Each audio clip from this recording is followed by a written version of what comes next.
사랑하는 여러분, 오늘 우리가 모인 이 자리에서 하나님의 깊은 지혜와 그분의 계획에 담긴 신비를 함께 나누고자 합니다. 하나님께서 선택하신 이스라엘에 대한 이야기는 단순히 민족적인 자부심이나 문화적인 이야기가 아닙니다. 이것은 하나님의 마음, 그분의 선택의 이유를 이해하는 데 있습니다. 하나님은 우리의 기준이나 공로에 따라 선택하지 않으십니다. 오히려 세상의 지혜를 부끄럽게 하시기 위해 약한 자, 작은 자, 부족한 자를 선택하시는 하나님이십니다. 하나님께서 시온과 같은 작은 언덕을 당신의 왕국의 중심으로 택하신 것처럼 이스라엘도 그들의 작음과 부족함 속에서 열방을 비추는 빛이 되도록 선택하셨습니다.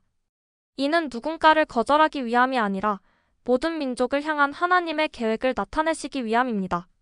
이 모든 것의 중심에는 두 가지 지혜의 충돌이 있습니다.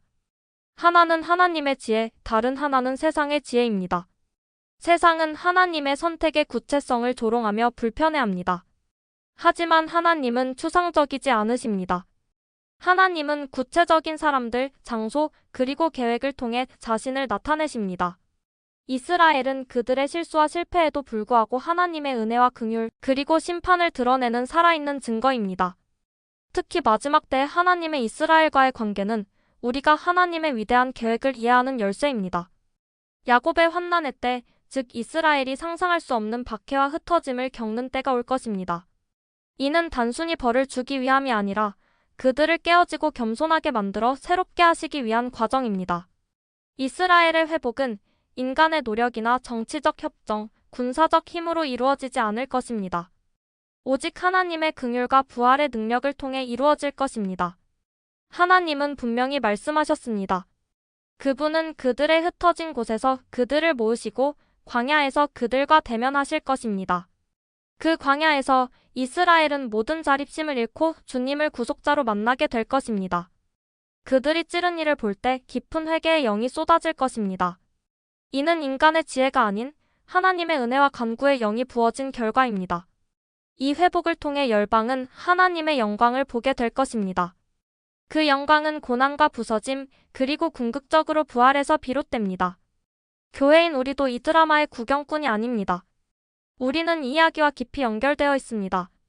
하나님은 우리를 그분의 긍휼의 도구로 부르셨습니다.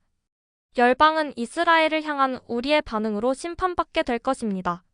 우리는 단지 물질적인 피난처를 제공하는 것을 넘어서 선지자적 목소리로 너희 하나님께서 오신다는 말씀을 선포해야 합니다.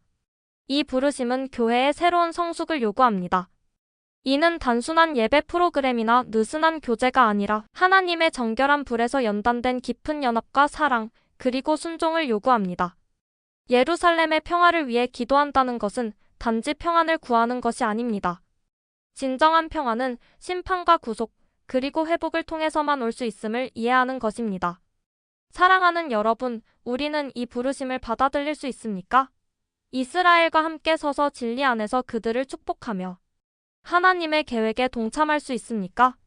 우리의 삶이 하나님께 온전히 순종하는 삶이 되어 마른 뼈의 생명을 선포할 준비가 되어 있습니까?